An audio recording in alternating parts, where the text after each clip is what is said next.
Bismillahirrahmanirrahim. Assalamualaikum warahmatullahi wabarakatuh.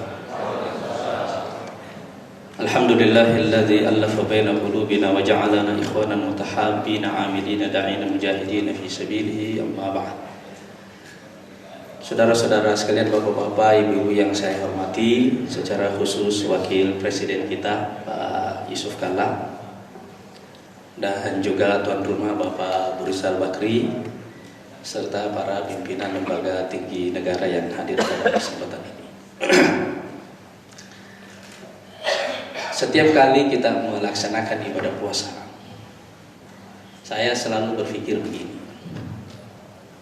mengapa ada jutaan, hampir 2 miliar umat manusia hari ini berpuasa, padahal tidak ada undang-undang yang memaksa mereka berpuasa. Tidak ada negara yang mewajibkan mereka berpuasa. Tidak juga ada polisi yang secara khusus ditugaskan mengontrol orang yang tidak berpuasa. Bahkan Menteri Agama menyampaikan kita harus menghormati yang tidak berpuasa. Tapi kita tetap semuanya berpuasa. Apa yang membuat satu aturan itu ditaati oleh manusia, dan apa yang membuat aturan tidak ditaati oleh manusia? Itulah bedanya agama dan negara. Agama ini punya wibawa spiritual dalam diri manusia yang tidak dimiliki oleh negara. Dan karena itu, ada negara atau tidak ada negara, ajaran-ajaran agama itu tetap akan dilaksanakan oleh manusia. Itu sebabnya, karena kekuatan ini, maka Rasulullah SAW mengatakan, la yablughanna hadzal dinu ma balagal lailu wan nahar. Agama ini akan sampai kepada seluruh manusia tanpa kecuali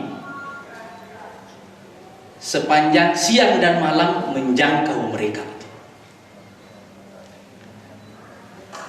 Dan itu sebabnya kalau kita melihat, salah satu ciri dari agama ini yang membedakannya dengan negara, rezim, imperium, kerajaan, yang membedakannya adalah jumlah pemeluk agama ini itu terus bertambah, tidak pernah berkurang, sementara negara datang dan pergi.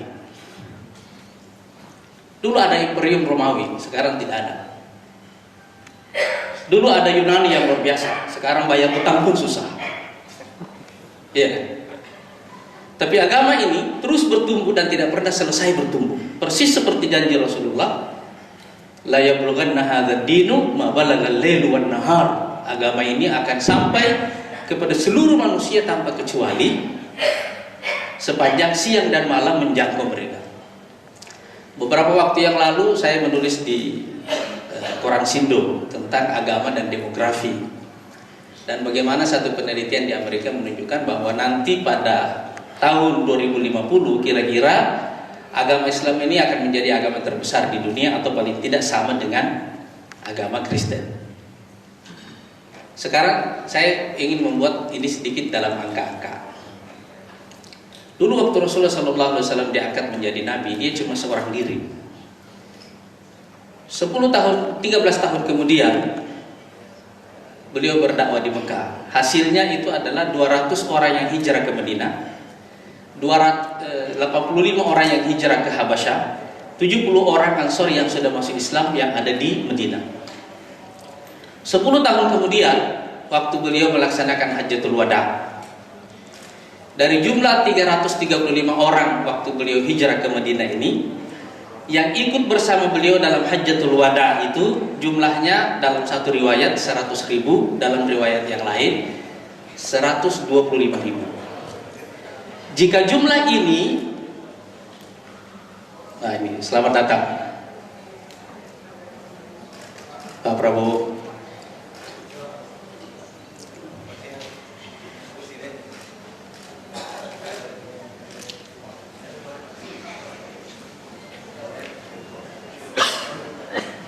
Jika jumlah ini kita bandingkan dengan jumlah penduduk manusia pada waktu itu sesuai dengan catatan sejarah, waktu itu jumlah manusia sekitar 100-an juta orang. Ini artinya perbandingan antara jumlah muslim dengan non-muslim itu rasionya kira-kira 1/1000. 1500 tahun kemudian sekarang ini, kira-kira jumlah umat Islam sekarang ini sudah hampir 2 miliar.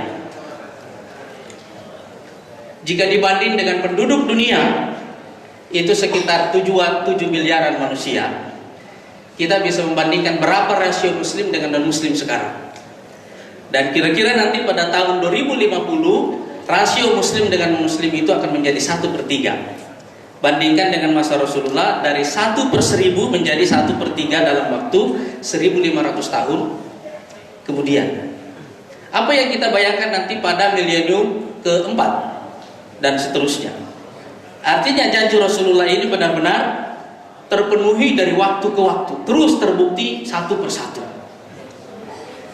Tapi ini juga menjelaskan satu rahasia kepada kita, bahwasanya mengapa agama itu lebih abadi dari negara dan rezim, sementara nabi-nabi jauh lebih abadi juga dari raja-raja. Jumlah nabi yang diutus sepanjang dari Adam sampai dengan Rasulullah SAW itu menurut riwayat ada 2. Satu riwayat mengatakan sekitar 100-an ribu nabi, riwayat lain mengatakan sekitar 350-an ribu nabi dan rasul. Yang disebut dalam Quran itu cuma sekitar 25. Perbedaan yang fundamental yang membuat ini lebih abadi dan terus-menerus bertumbuh dan tidak pernah selesai bertumbuh adalah karena agama memperlakukan manusia sebagai individu. Negara memperlakukan manusia sebagai kelompok, dan itu 2 hal yang berbeda. Negara hanya memperlakukan manusia sebagai individu dalam satu hal, kalau dia masuk dalam daftar pembayar pajak yang besar, itu agak individual treatmentnya gitu kan. Tapi pada umumnya negara memandang manusia sebagai kelompok, sementara agama memandang manusia sebagai individu. Itu sebabnya waktu agama ini masuk ke manusia, yang pertama kali dilihat dari manusia itu apa yang membuat orang tidak mau beragama. Itu dulu. Dan kira-kira ada yang membuat 4 hal yang membuat orang itu tidak mau beragama, atau paling tidak takut pada agama. Yang pertama adalah takut. Dia takut kalau beragama ini membuat nyawanya jadi terancam. Satu. Yang kedua, kemiskinan, lapar. Karena itu Rasulullah mengatakan kadal faqru ayyakuna kufran. Kemiskinan dan kekufuran itu hampir bersaudara.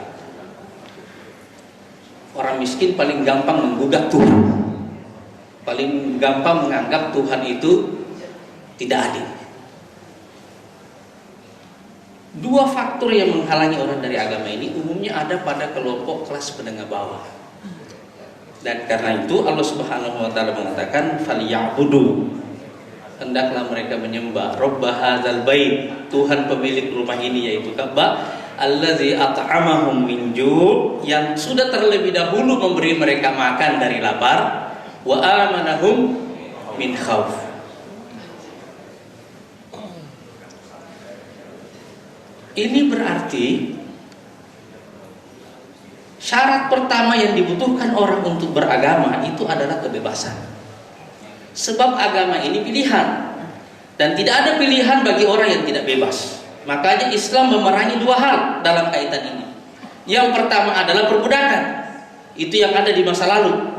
Yang kedua adalah kediktatoran. Karena kediktatoran mencabut kebebasan manusia, dan itu membuat orang tidak bisa memilih. Padahal Allah mengatakan la ikraha fiddin, tidak ada paksaan dalam agama. Faman syaa'a falyu'min wa man syaa'a falyakfur. Siapa yang mau dia beriman, siapa yang mau dia kafir. Ini agama pilihan. Seseorang tidak bisa dipaksakan untuk masuk ke agama ini. Orang harus masuk ke dalamnya karena itu adalah pilihannya. Kita menjadi orang Indonesia itu adalah takdir, bukan pilihan. Iya kan? Tapi kita menjadi muslim itu adalah pilihan. Oleh karena itu, kebebasan itu adalah syarat. Kebebasan adalah syarat untuk membuat orang itu mau beragama. Nah, faktor ketiga yang menghalangi orang dari agama itu adalah al-maslahah, kepentingan. Nah, biasanya ini ada di kelompok kelas menengah atas dan elit.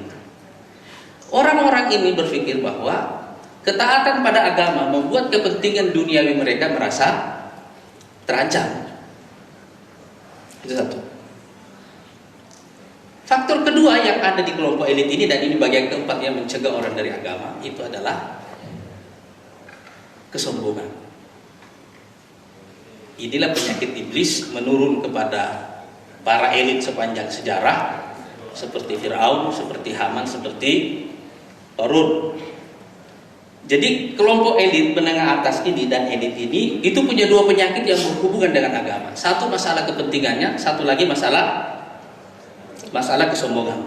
Nah, sekarang kalau kita melihat dalam sejarah Islam, karena itu Rasulullah SAW mengembangkan agama ini dengan melakukan 4 hal.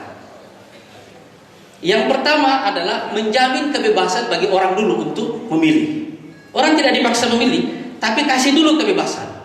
Makanya seperti Bilal dalam sejarah Islam, kita lihat dalam sejarah Nabi, Bilal karena dia tidak bisa memilih karena dia adalah budak, dibebaskan dulu, dibeli. Tapi sekarang tidak ada sistem perbudakan. Cuma ada sistem, ada tirani, ada kediktatoran yang mungkin membuat orang tidak beragama. Takut jadinya kan. Saya ingat dulu tahun 80-an orang mau berjilbab di Indonesia ini rasanya itu satu membutuhkan keberanian yang luar biasa. Kemarin kita mendengarkan berita, hari ini para polwan mengajar anak-anak mengaji. Sejak kapan orang-orang ini menganggap berjilbab ini? Karena dia merasa bebas, dia tidak merasa terancam kalau dia beragama. Itu satu. Dan inilah sebabnya mengapa di dalam Islam itu kezaliman atau tirani ditempatkan sebagai dosa yang paling besar. Karena inilah yang menghambat orang untuk beragama. Yang kedua itu adalah akal sehat. Itu dulu yang dihidupkan. Karena al-aqlu syartut taklif. Agama ini beban, dan beban ini hanya diberikan kepada orang yang ada akal sehatnya. Jadi kalau orang gila nggak ada. Dia tidak ada hisabnya kalau orang gila. Anak-anak yang belum akil balik juga tidak ada hisabnya. Oleh karena itu Islam menganjurkan supaya akal sehat ini, logika, rasionalitas itu dikembangkan. Karena itu tidak akan menjauhkan orang dari agama, itu justru akan mendekatkan orang kepada agama. Dalam sejarah hanya ada sejarah Eropa di mana kaum saintis menjadi musuh utama agama dan menjadikan agama sebagai musuhnya. Karena itu ada latar belakangnya. Tapi dalam sejarah Islam itu tidak pernah terjadi. Akal sehat itu mendekatkan orang kepada agama. Jadi kebebasan berpikir itu adalah syarat kedua yang diperlukan bagi orang untuk mendekatkan mereka kepada agama. Dan karena itu kita mendengarkan kaidah la dina liman la aqla lahu. Tidak ada agama bagi orang yang tidak punya akal. Yang ketiga itu adalah kesejahteraan. Orang perlu sejahtera supaya apa? Saya dulu ingat waktu saya ke rumahnya Bang Ical pertama kali gitu ya. Banyak benar lukisan di rumahnya gitu. Sejak kapan orang punya waktu untuk punya perhatian kepada seni? Pada level berapa dalam hierarki kebutuhannya? Setelah orang semua selesai dari yang basic-basic, iya kan? Yang basic sudah selesai, ada waktu untuk itu. Begitu juga manusia, kalau dia lapar, dia nggak bisa berpikir yang spiritual, nggak bisa. Selesaikan dulu yang basic semuanya, kebutuhan dasarnya, baru orang itu diajak beragama. Tapi kalau orang itu miskin, orang itu susah diajak untuk beragama. Selesaikan masalah basic ini.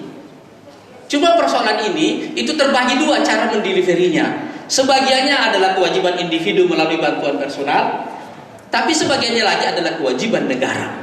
Dan karena itu dalam konsep Islam, tugas negara mensejahterakan rakyat itu merupakan tugas untuk menyediakan instrumen yang membuat orang dekat kepada agama. Itu sebabnya tujuan zakat itu kepada 8 kelompok. Satu di antaranya yang disebut al-mu'allafati qulubuhum. Jadi uang itu punya fungsi taklif, melembutkan hati. Melembutkan hati. Orang kalau dikasih uang sifat kritisnya hilang. Memang ada fungsi itu. Ya. Ini politisi semua tahu kaidah ini kan? Islam juga menggunakan itu. Orang bisa pindah agama karena itu. Dari Islam ke yang lain bisa, dari yang lain ke Islam juga bisa. Bisa terjadi hal seperti itu. Makanya orang yang baru masuk Islam, kenapa disebut mu'allafati qulubuhum? Karena memang dia perlu dilembut-lembutkan hatinya bahwa di dalam agama ini ada kebaikan. Tapi lebih dari itu, kita juga melihat bahwa jika terjadi pertentangan antara kebutuhan fisik dengan kebutuhan spiritual, kita lihat, idza ja'al isya'u wa quddimal 'asya faqaddimul 'asya. Kata Rasulullah, kalau waktu isya sudah datang tapi makan malam sudah dihidangkan, makan dulu baru salat isya. Iya kan? Nah, ini ada poin yang keempat yang membuat cara Islam, yaitu menciptakan nuansa spiritual. Kenapa? Karena kesejahteraan itu tidak secara otomatis membuat orang beragama. Tidak juga. Cuma membuat dia melampaui kebutuhan dasarnya. Dan karena itu diperlukan nuansa spiritual yang membuat orang itu dari waktu ke waktu tahu bahwa di atas kebutuhan fisiknya ini ada sesuatu yang lebih tinggi. Dan itulah sebabnya mengapa puasa ini diwajibkan oleh Allah Subhanahu wa taala di bulan Ramadan seperti ini, supaya di sini semua orang yang kaya yang miskin satu sama-sama merasakan lapar.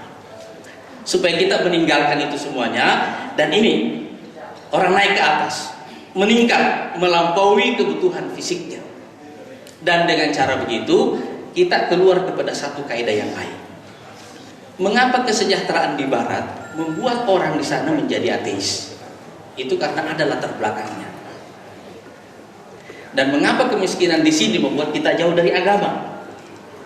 Ya, hari ini kita semua kan bisa menemukan satu fakta. Kita ini buka puasa nanti insya Allah di hotel bintang 5 di satu tempat yang mewah, tapi aktivitasnya adalah buka puasa. Bisa orang itu sangat kaya, sangat sejahtera, tapi juga sangat spiritualis. Dan ini yang kita rasakan sekarang.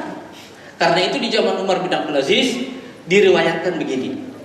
Di setiap khilafah Umayyah itu cerita orang beda-beda di pasaran, di masjid, di pasar, cerita orang beda-beda. Di zaman Umar bin Abdul Aziz, semua orang kaya, semua orang sejahtera, tapi cerita orang kalau mereka ketemu, kamu sudah tadi malam sempat tahajud apa tidak? Kamu hafalan Qur'annya nambah apa tidak? Kamu sudah berapa ini bacaan Qur'annya? Kamu sudah dapat ilmu baru apa tidak? Dan seterusnya. Saya kira sekarang ini salah satu persoalan negara barat sekarang adalah karena kesejahteraan ini sekarang mulai digugat.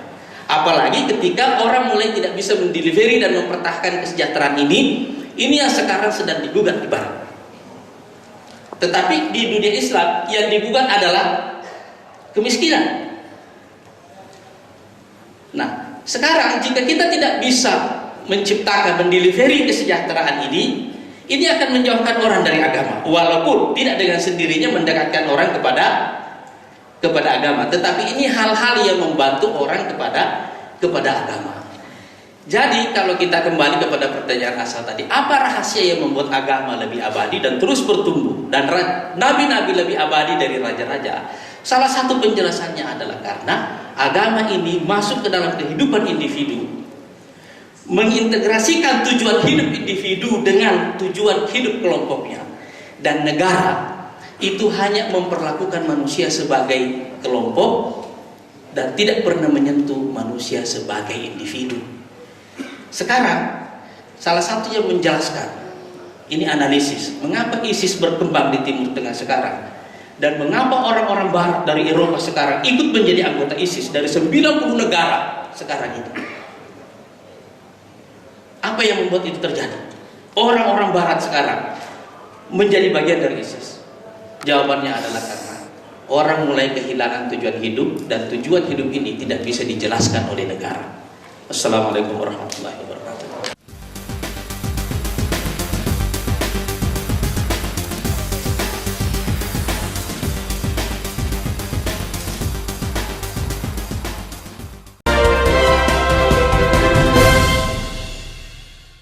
Bismillahirrahmanirrahim. Assalamualaikum warahmatullahi wabarakatuh. Alhamdulillahilladzi allafa baina qulubina wa ja'alana ikhwanan mutahabbina 'amilina da'ina mujahidina fi sabilihi, amma ba'd. Saudara-saudara sekalian, bapak-bapak, ibu-ibu yang saya hormati, secara khusus Wakil Presiden kita Pak Yusuf Kalla, dan juga tuan rumah Bapak Burisal Bakri, serta para pimpinan lembaga tinggi negara yang hadir pada kesempatan ini. Setiap kali kita melaksanakan ibadah puasa, saya selalu berpikir begini: mengapa ada jutaan, hampir 2 miliar umat manusia hari ini berpuasa, padahal tidak ada undang-undang yang memaksa mereka berpuasa. Tidak ada negara yang mewajibkan mereka berpuasa. Tidak juga ada polisi yang secara khusus ditugaskan mengontrol orang yang tidak berpuasa. Bahkan Menteri Agama menyampaikan kita harus menghormati yang tidak berpuasa. Tapi kita tetap semuanya berpuasa. Apa yang membuat satu aturan itu ditaati oleh manusia, dan apa yang membuat aturan tidak ditaati oleh manusia? Itulah bedanya agama dan negara.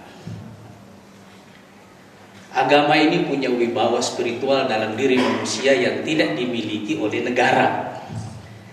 Dan karena itu, ada negara atau tidak ada negara, ajaran-ajaran agama itu tetap akan dilaksanakan oleh manusia.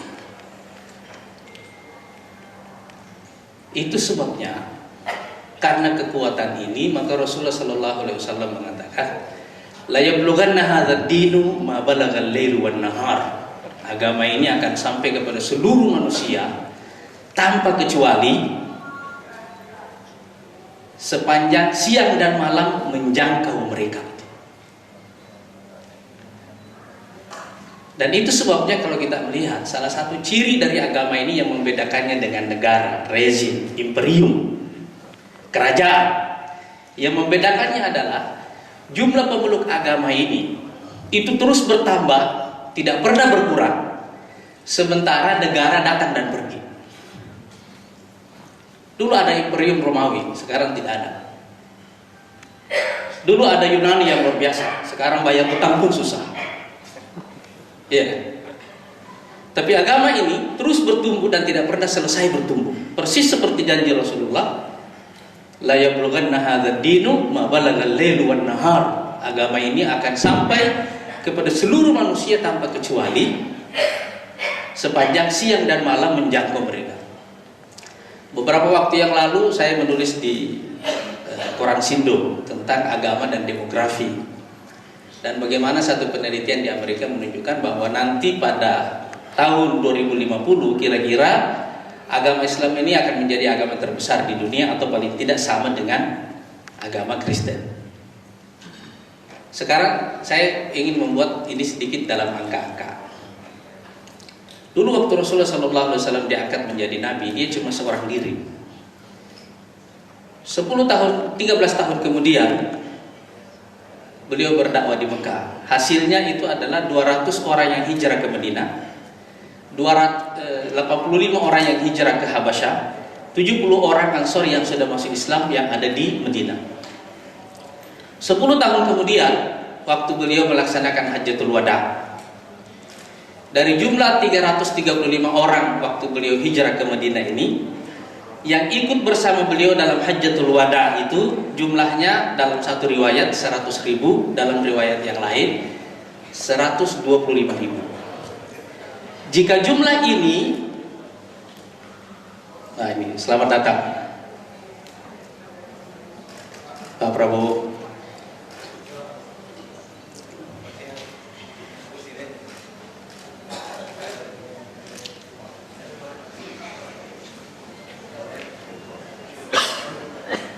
Jika jumlah ini kita bandingkan dengan jumlah penduduk manusia pada waktu itu sesuai dengan catatan sejarah, waktu itu jumlah manusia sekitar 100-an juta orang. Ini artinya perbandingan antara jumlah muslim dengan non muslim itu rasionya kira-kira 1/1000.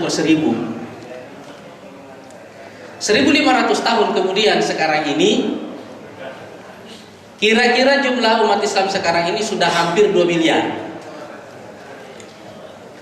Jika dibanding dengan penduduk dunia itu sekitar 7 miliaran manusia, kita bisa membandingkan berapa rasio muslim dengan non muslim sekarang.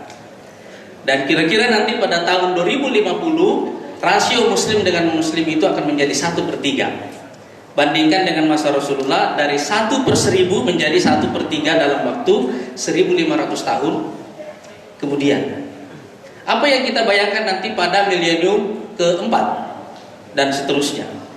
Artinya janji Rasulullah ini benar-benar terpenuhi dari waktu ke waktu, terus terbukti satu persatu.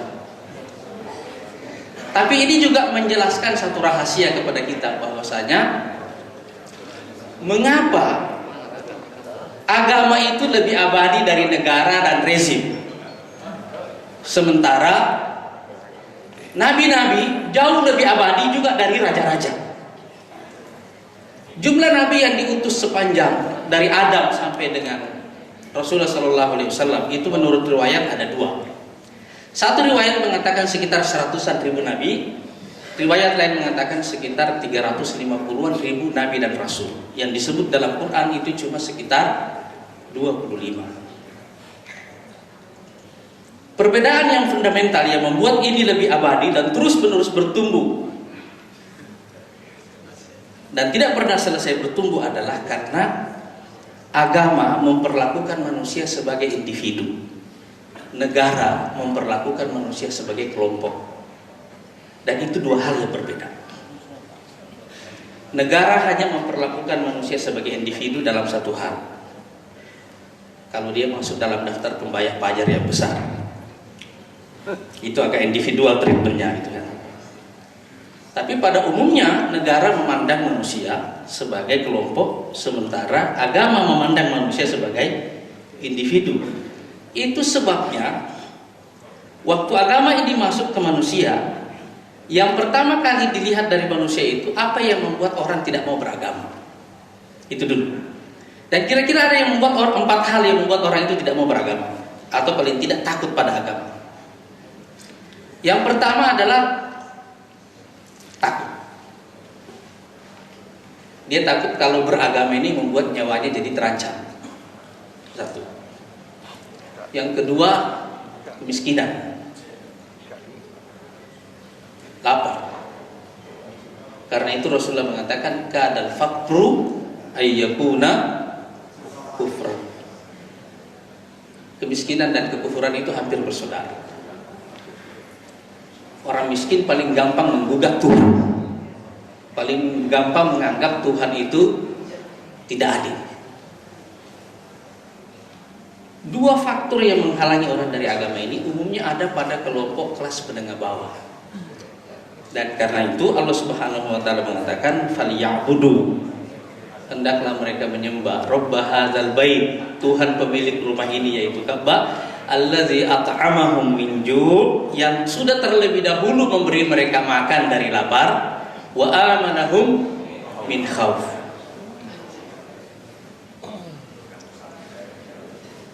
Ini berarti syarat pertama yang dibutuhkan orang untuk beragama itu adalah kebebasan. Sebab agama ini pilihan, dan tidak ada pilihan bagi orang yang tidak bebas. Makanya Islam memerangi 2 hal dalam kaitan ini. Yang pertama adalah perbudakan, itu yang ada di masa lalu. Yang kedua adalah kediktatoran.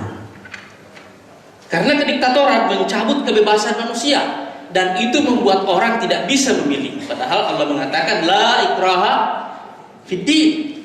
Tidak ada paksaan dalam agama. Faman syaa'a falyu'min wa man syaa'a falyakfur. Siapa yang mau dia beriman, siapa yang mau dia kafir. Ini agama pilihan. Seseorang tidak bisa dipaksakan untuk masuk ke agama ini. Orang harus masuk ke dalamnya karena itu adalah pilihannya.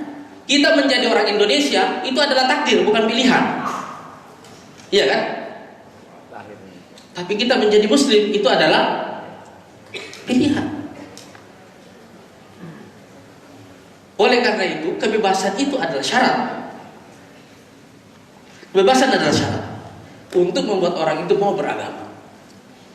Nah, faktor ketiga yang menghalangi orang dari agama itu adalah al-maslahah, kepentingan. Nah, biasanya ini ada di kelompok kelas menengah atas dan elit. Orang-orang ini berpikir bahwa ketaatan pada agama membuat kepentingan duniawi mereka merasa terancam. Itu satu.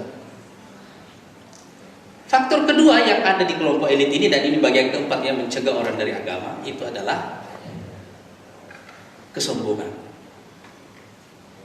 Inilah penyakit iblis menurun kepada para elit sepanjang sejarah, seperti Firaun, seperti Haman, seperti Qarun. Jadi kelompok elit menengah atas ini dan elit ini itu punya dua penyakit yang berhubungan dengan agama. Satu masalah kepentingannya, satu lagi masalah kesombongan. Nah, sekarang kalau kita melihat dalam sejarah Islam, karena itu Rasulullah SAW mengembangkan agama ini dengan melakukan 4 hal. Yang pertama adalah menjamin kebebasan bagi orang dulu untuk memilih. Orang tidak dipaksa memilih, tapi kasih dulu kebebasan. Makanya seperti Bilal dalam sejarah Islam, kita lihat dalam sejarah Nabi, Bilal karena dia tidak bisa memilih karena dia adalah budak, dibebaskan dulu, dibeli. Tapi sekarang tidak ada sistem perbudakan. Cuma ada sistem, ada tirani, ada kediktatoran yang mungkin membuat orang tidak beragama. Takut jadinya kan. Saya ingat dulu tahun 80-an orang mau berjilbab di Indonesia ini rasanya itu satu membutuhkan keberanian yang luar biasa. Kemarin kita mendengarkan berita, hari ini para polwan mengajar anak-anak mengaji. Sejak kapan orang-orang ini menganggap berjilbab ini? Karena dia merasa bebas, dia tidak merasa terancam kalau dia beragama. Itu satu. Dan inilah sebabnya mengapa di dalam Islam itu kezaliman atau tirani ditempatkan sebagai dosa yang paling besar. Karena inilah yang menghambat orang untuk beragama. Yang kedua itu adalah akal sehat. Itu dulu yang dihidupkan. Karena al-aqlu syartut taklif. Agama ini beban, dan beban ini hanya diberikan kepada orang yang ada akal sehatnya. Jadi kalau orang gila nggak ada. Dia tidak ada hisabnya kalau orang gila.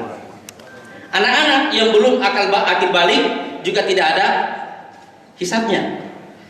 Oleh karena itu Islam menganjurkan supaya akal sehat ini, logika, rasionalitas itu dikembangkan. Karena itu tidak akan menjauhkan orang dari agama, itu justru akan mendekatkan orang kepada agama. Dalam sejarah hanya ada sejarah Eropa di mana kaum saintis menjadi musuh utama agama dan menjadikan agama sebagai musuhnya. Karena itu ada latar belakangnya. Tapi dalam sejarah Islam itu tidak pernah terjadi. Akal sehat itu mendekatkan orang kepada agama. Jadi kebebasan berpikir itu adalah syarat kedua yang diperlukan bagi orang untuk mendekatkan mereka kepada agama. Dan karena itu kita mendengarkan kaidah la dina liman la aqla lahu. Tidak ada agama bagi orang yang tidak punya akal. Yang ketiga itu adalah kesejahteraan. Orang perlu sejahtera supaya apa? Saya dulu ingat waktu saya ke rumahnya Bang Ical pertama kali, banyak benar lukisan di rumahnya gitu. Sejak kapan orang punya waktu untuk punya perhatian kepada seni? Pada level berapa dalam hierarki kebutuhannya? Setelah orang semua selesai dari yang basic-basic, iya kan? Yang basic sudah selesai, ada waktu untuk itu. Begitu juga manusia, kalau dia lapar, dia nggak bisa berpikir yang spiritual, nggak bisa. Selesaikan dulu yang basic semuanya, kebutuhan dasarnya, baru orang itu diajak beragama. Tapi kalau orang itu miskin, orang itu susah diajak untuk beragama. Selesaikan masalah basic ini. Cuma persoalan ini itu terbagi dua cara mendeliverinya. Sebagiannya adalah kewajiban individu melalui bantuan personal, tapi sebagiannya lagi adalah kewajiban negara. Dan karena itu dalam konsep Islam, tugas negara mensejahterakan rakyat itu merupakan tugas untuk menyediakan instrumen yang membuat orang dekat kepada agama. Itu sebabnya tujuan zakat itu kepada 8 kelompok. Satu di antaranya yang disebut al-mu'allafati qulubuhum. Jadi uang itu punya fungsi taklif, melembutkan hati. Melembutkan hati. Orang kalau dikasih uang sifat kritisnya hilang. Memang ada maksud itu. Iya. Ini politisi semua tahu kaidah ini kan? Islam juga menggunakan itu. Orang bisa benda agama karena itu. Dari Islam ke yang lain bisa, dari yang lain ke Islam juga bisa. Bisa terjadi hal seperti itu. Makanya orang yang baru masuk Islam, kenapa disebut mu'allafati qulubuhum? Karena memang dia perlu dilembut-lembutkan hatinya bahwa di dalam agama ini ada kebaikan. Tapi lebih dari itu, kita juga melihat bahwa jika terjadi pertentangan antara kebutuhan fisik dengan kebutuhan spiritual, kita lihat idza ja'al isya'u wa quddimal 'asya faqaddimul 'asya, kata Rasulullah. Kalau waktu isya sudah datang tapi makan malam sudah dihidangkan, makan dulu baru salat isya. Iya kan? Nah, ini ada poin yang keempat yang membuat cara Islam, yaitu menciptakan nuansa spiritual. Kenapa? Karena kesejahteraan itu tidak secara otomatis membuat orang beragama, tidak juga. Cuma membuat dia melampaui kebutuhan dasarnya.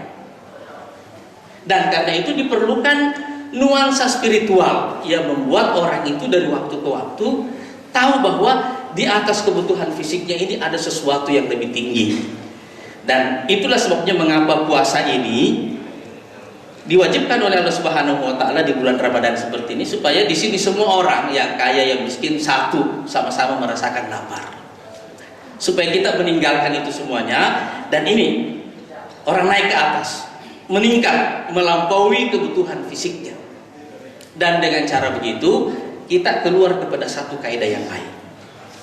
Mengapa kesejahteraan di barat membuat orang di sana menjadi ateis? Itu karena ada latar belakangnya. Dan mengapa kemiskinan di sini membuat kita jauh dari agama? Ya, hari ini kita semua kan bisa menemukan satu fakta. Kita ini buka puasa nanti insya Allah di hotel bintang 5 di satu tempat yang mewah, tapi aktivitasnya adalah buka puasa. Bisa orang itu sangat kaya, sangat sejahtera, tapi juga sangat spiritualis. Dan ini yang kita rasakan sekarang. Karena itu di zaman Umar bin Abdul Aziz diriwayatkan begini. Di setiap khilafah Umayyah itu cerita orang beda-beda di pasaran, di masjid, di pasar, cerita orang beda-beda. Di zaman Umar bin Abdul Aziz, semua orang kaya, semua orang sejahtera, tapi cerita orang kalau mereka ketemu, kamu sudah tadi malam sempat tahajud apa tidak? Kamu hafalan Qur'annya nambah apa tidak? Kamu sudah berapa ini bacaan Qur'annya? Kamu sudah dapat ilmu baru apa tidak? Dan seterusnya. Saya kira sekarang ini salah satu persoalan negara barat sekarang adalah karena kesejahteraan ini sekarang mulai digugat. Apalagi ketika orang mulai tidak bisa mendelivery dan mempertahankan kesejahteraan ini yang sekarang sedang digugat di barat. Tetapi di dunia Islam yang digugat adalah kemiskinan. Nah, sekarang jika kita tidak bisa menciptakan, mendelivery kesejahteraan ini akan menjauhkan orang dari agama, walaupun tidak dengan sendirinya mendekatkan orang kepada agama, tetapi ini hal-hal yang membantu orang kepada agama. Jadi kalau kita kembali kepada pertanyaan asal tadi, apa rahasia yang membuat agama lebih abadi dan terus bertumbuh, dan nabi-nabi lebih abadi dari raja-raja? Salah satu penjelasannya adalah karena agama ini masuk ke dalam kehidupan individu, mengintegrasikan tujuan hidup individu dengan tujuan hidup kelompoknya. Dan negara itu hanya memperlakukan manusia sebagai kelompok dan tidak pernah menyentuh manusia sebagai individu. Sekarang salah satu yang menjelaskan, ini analisis mengapa ISIS berkembang di Timur Tengah sekarang, dan mengapa orang-orang barat dari Eropa sekarang ikut menjadi anggota ISIS dari 90 negara sekarang itu. Apa yang membuat itu terjadi? Orang-orang barat sekarang menjadi bagian dari ISIS. Jawabannya adalah karena orang mulai kehilangan tujuan hidup, dan tujuan hidup ini tidak bisa dijelaskan oleh negara. Assalamualaikum warahmatullahi wabarakatuh.